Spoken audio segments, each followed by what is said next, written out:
Good morning. It is March the 27th, and today is a big day.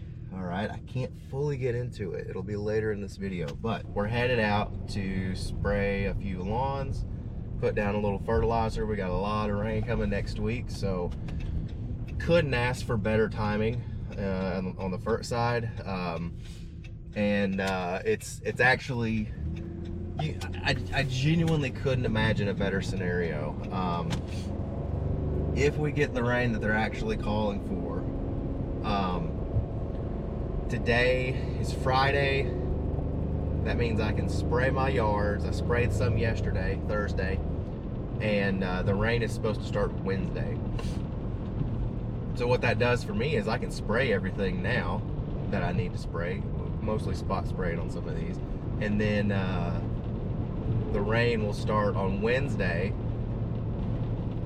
We've not had rain in a while, so the good stuff's going to be growing and the weeds are going to be growing, which if the weeds are sprayed and then they start, getting watered and into that growing phase, they actually tend to die a little bit better. So yeah, spraying today and yesterday, fertilizing today and yesterday,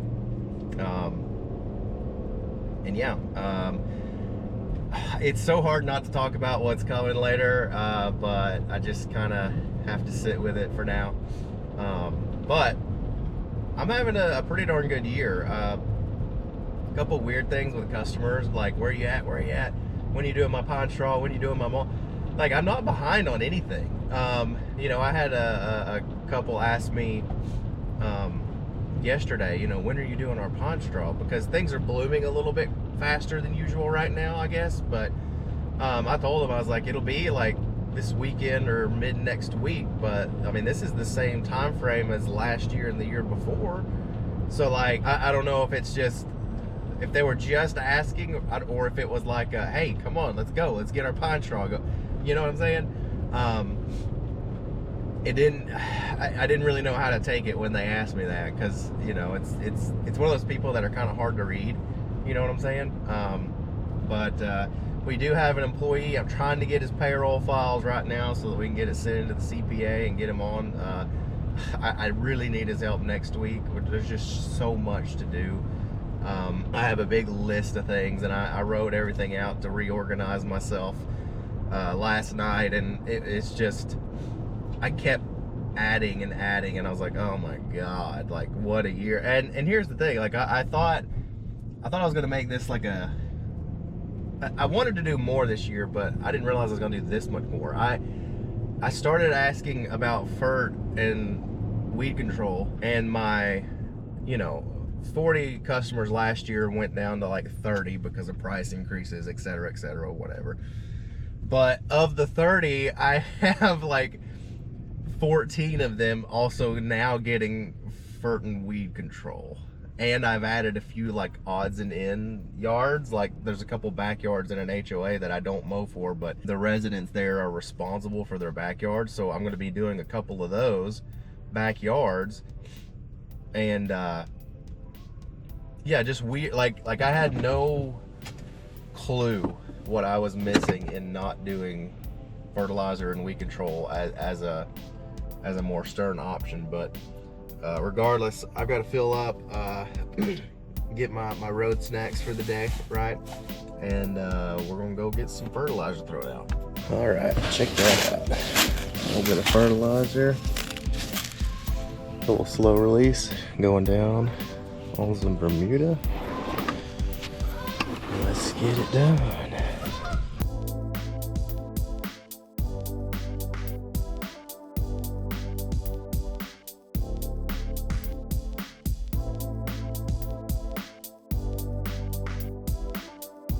Alright, so I got those two sprayed, fertilized. We're on to the next one. And I picked up two brand new customers. I'm trying to get my gloves out, sorry. Picked up two brand new customers at the other property, which is insanity. And I don't know if it's the lettered truck or the fact that I was out there with a fertilizer spreader, but doing a yard cleanup out there later today, and spraying and fertilizing to absolute lunacy.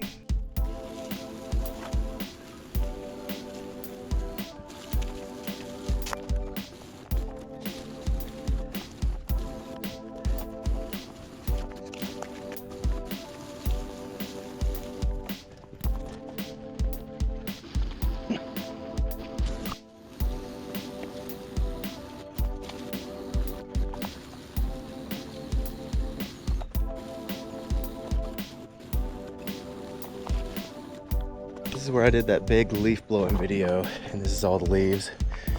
You can see how big or how much those piles pack down. It's kind of crazy, but yeah, we'll never do that again. That was a lot of work. So here's a little fun neighborhood drama. The neighbor out here was blowing her leaves onto my customer's property one day, and the customer called her out, said, "Hey, what are you doing? You can't do that. This is my property." And then the lady got angry and apparently stopped mowing her lawn and coming out altogether. Now, I don't know how accurate any of that is. I'm just relaying. I don't know, sound like a fun story, right? All right, so I've got these. Well, I've actually got to fertilize.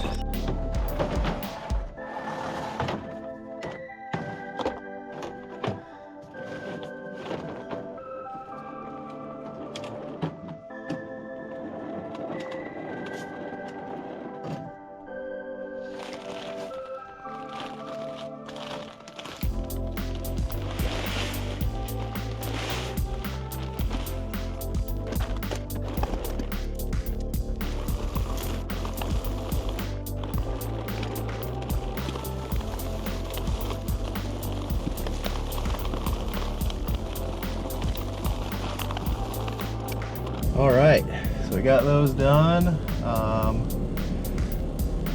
Now we got to run home. We're supposed to be getting a couple things and such. And my next clip will be me just straight up working, hopefully, with those things and such.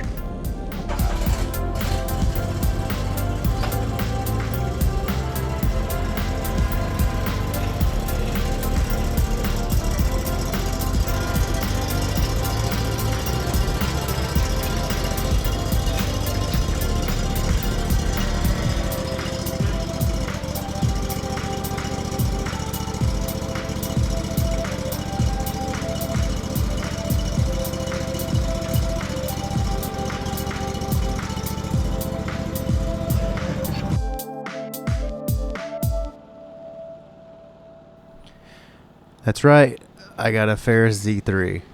And listen, before you click off the video, because I know the title is how I fixed my Scag problems once and for all. Okay, I get it. But trust me, we tried everything on that Scag. I've had it at 3 different dealers. Every single one told me on multiple occasions they can't find anything wrong with it. It's a perfectly fine mower, yada yada. I mean, we did get 3 spindles and an idler pulley bearing, fully covered under warranty, but there's nothing wrong with that mower, right? 3 different dealers. We dropped it off over the winter, and I said, please just mow with it, figure it out. Like, there's something wrong with it. Can you please? And they were saying like, oh, well, it's winter, we don't have anything. I was like, if you mow something, you'll see what I mean. Even if it's dead-ish, just take it. Go mow something. There's something out there that you can mow. They wouldn't do it. They were supposed to do full service on it so that I could sell it in the spring, and they didn't even touch the air filter. I don't even know if they did the rest of the service. Dude, this is my Scag experience. So trust me when I say this is the way I fixed it. I'm telling you, this is my only option. And what a perfect solution, man. Now, a couple things to get into. I said earlier in another vlog that I wasn't going to buy any new equipment, and I technically still haven't done that because this mower was not new. It actually had 12 hours on it. It was a demo unit, but it runs perfectly, and it is, I mean, it's tearing through these lawns like nobody's business. I do still have the Scag. I'm trying to sell it right now, but I mean, for the amount that I got screwed for, basically, I'm gonna have to take such a loss on that mower. I'm kind of just paying it down so that I can sell it for what it's actually worth. I don't know how I got so heavily screwed, but I did. Boy oh boy did I get screwed on that Scag. This Ferris is cheaper than what I paid on the Scag. I don't know how I got so screwed. I didn't even get 0% financing on the Scag because they weren't doing the offer at the time. That dealer is shady, and I didn't know. I just kind of took them at their word. You know, I was trying a new dealer, trying to give them a chance. They're extremely highly rated, but boy oh boy, did I get drug over the coals for that Scag. And then the fact that it just can't mow lawns. What a year. The last couple years the last year with that Scag was horrible. And you saw in the last vlog, I was absolutely furious because the thing, like, we went through all this trouble, we did everything. They went all the way over, supposed to, with a full service over the winter months, and it wouldn't start. And not only would it not start, I had a flat tire. Like, I went out and I had like a low tire the next morning after I picked it up. Like, did you guys do anything to this mower? I don't think they did anything, and it sat there for a month, you know. But that's okay. I have this, and it's tearing through everything. It's earning enough to pay for both machines, like, just easily. And if I need a backup mower, I'm not using the Scag. I'm still using my 1400 hour John Deere because it mows absolutely perfectly still.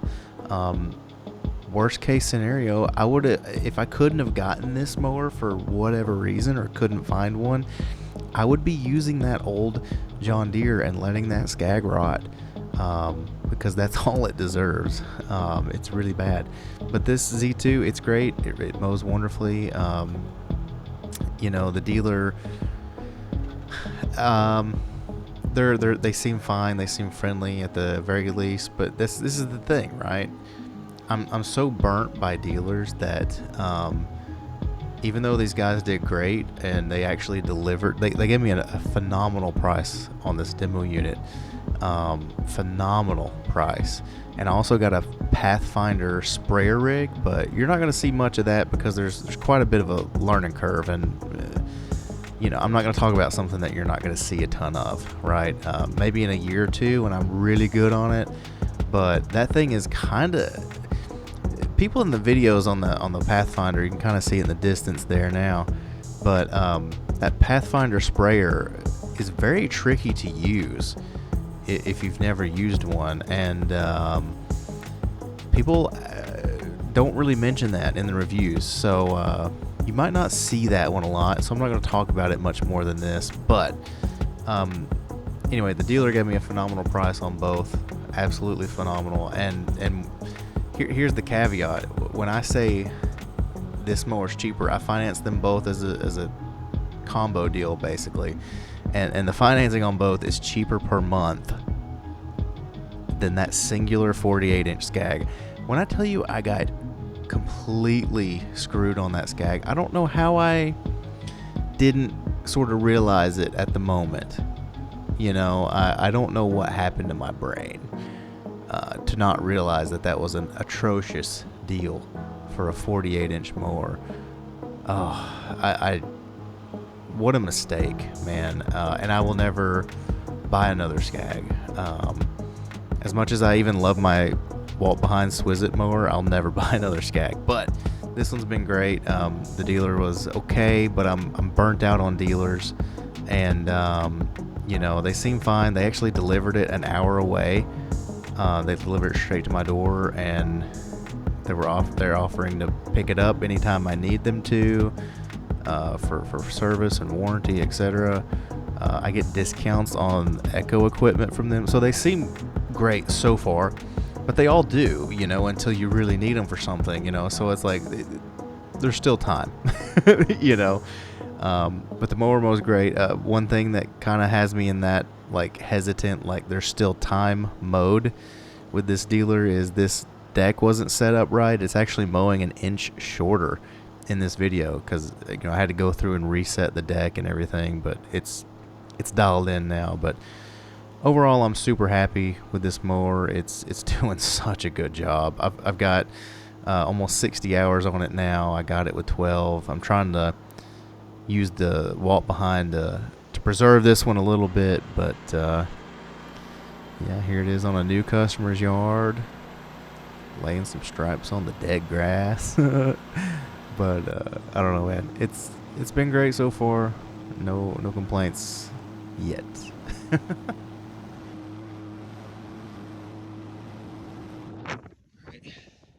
Here's this one on March 28th.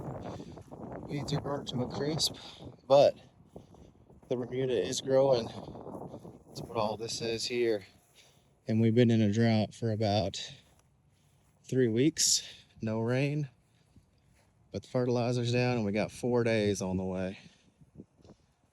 Let's hope I did it right. Real quick, I forgot to mention that dealer also offered to list my old Scag for me, and no commission, just sell it for me, and I get all the money, and you know what I mean. So like, again, they seem like a really great dealer, but the fact that the Ferris wasn't set up to mow properly, I didn't really like that, like. Because you're working so hard to sell the thing and to be to earn the business, but then like the mower's cutting an inch shorter. So like, what if I'd gotten on my fescue yard in the middle? So imagine I get this mower in May, okay, and then I'm mowing a fescue yard in the middle of summer or close to summer, and I'm cutting it too short because I lower it down to 4 inches. Or 4 1/4, and I'm actually cutting it 3 or 3 1/4, and then it kills my customer's lawn. Like stuff like that, why would I have to set up the mower myself like I did? You know what I mean? Like stuff like that is what gets me kind of in that hesitant mode of like saying that this is a great dealer or not. But aside from that, look at all this pollen. Our pollen was pretty bad this year. Last year I didn't have really any allergy issues, but this year it's been a bit of an issue. Every time it rains, you get another bloom of this stuff, and holy cow, man, I'm ready for this spring pollen rush to be done with. But these next few clips are all phone footage, and it's me with the new employee, and it's going great so far. He's still with me. It's May right now. The video you're watching was in March, so it's going good so far. All right, got all of our prep work done. Zoysia looking a 10 out of 10. Weeds cut back, everything shaped out. Let's get rocking and rolling.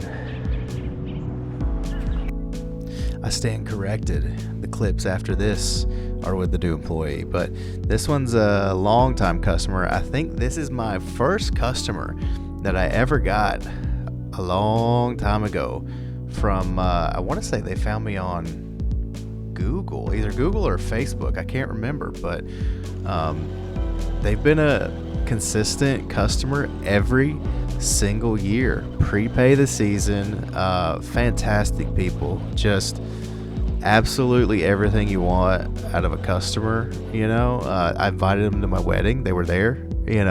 Like just great people. Beautiful yard. We did this sod patch of fescue last year after fighting, or Zoysia we did this sod patch of zoysia last year after fighting fescue for so many years, and it's working out great.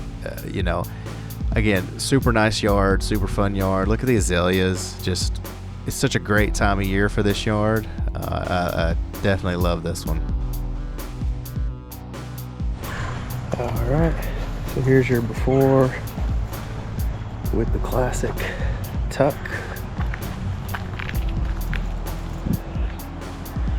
Not too bad. Get out of the shadows here.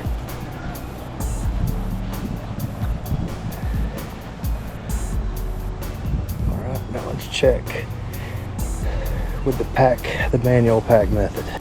I don't know, man. In person, I like it. It is a lot cleaner, in my opinion.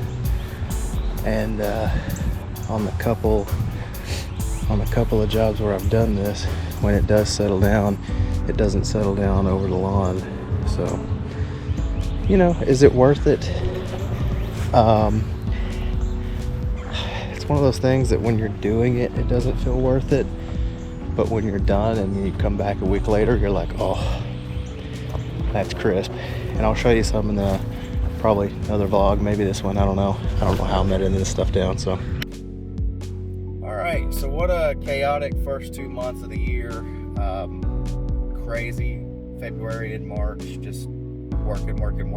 Basically, today makes 3 weeks straight of working until sunset every single day.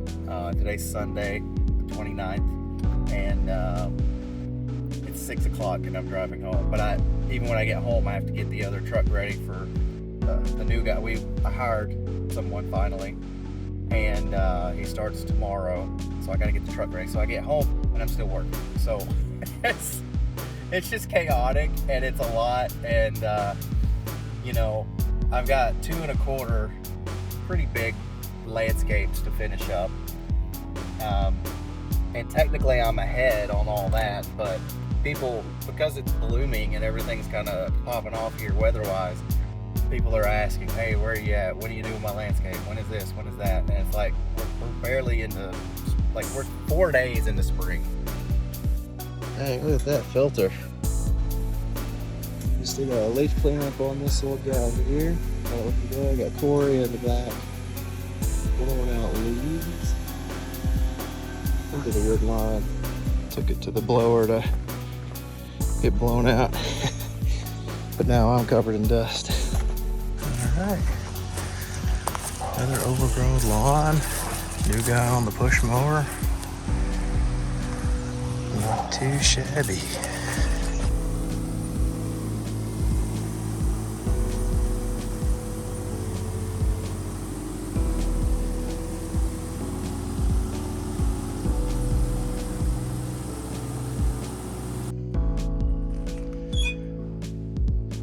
What a nice lawnmower. Such a difference.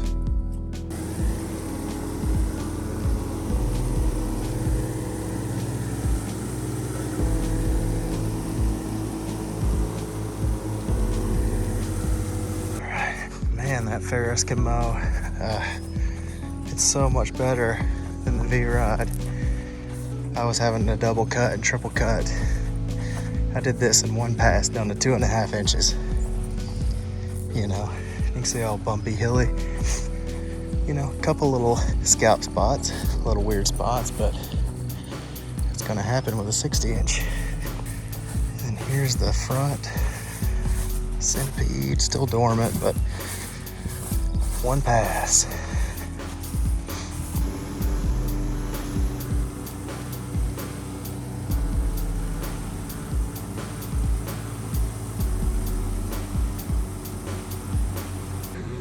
Alright, it's a windy Tuesday. There's a new guy on the walk behind. He does have experience, and look, there he goes. Man, listen, if I put an ad out for employment and you tell me you have experience and you can't run one of these, you do not have experience. Okay? Stop saying you have experience if you cannot run a walk behind. Is he gonna hit the fence? No, he missed the fence. Look at that guy go. Awesome. Dude, that's freaking awesome. Now there's a big ditch in there. So he's got to learn those controls on that. I'm gonna mow the other side and get this thing done. All right, now he's in the gate, trimming up. He got the whole thing cut with lines. Not too shabby. Hey, listen. If the ad calls for experience, do not apply if you do not know how to mow. Please and thank you. All right, quick break from topping a crepe myrtle. Got Corey hauling off limbs for me. Cutting them in half so they can burn them. Man, what are they? All right, quick lesson on your crepe myrtles. Every single crepe myrtle I've ever cleaned out has this issue, which is in the bottom, stuff piles up, leaves, sticks, and it does two things. First and foremost, you have a perfect home for bugs. Again, every single crepe myrtle I've ever done has this pile of stuff in it. So it's normal, but here you go. Look, you got a little bug crawling around right there. It's the perfect home for bugs, all sorts of bugs. There was a salamander in this one. They're everywhere, okay? All the time. So if you want less bugs around your crepe myrtles, they'll get in the roots and cause issues. Clean this stuff out. Also, these are roots from the crepe myrtle, because all the junk that sits in the bottom, it turns into dirt, and it basically makes the root ball mounded up. And kind of like grafting a plant or doing a rooting of a new plant, your roots are actually moved upward into that ball of junk and dirt as it breaks down over time. And the third issue you're going to get with this is moisture. All this holds a lot of moisture, and it'll actually damage and rot out your tree. That's why randomly you'll have certain limbs on these things die and go bad randomly. It's the moisture, the bugs, and then just the exposed roots moved up to the top.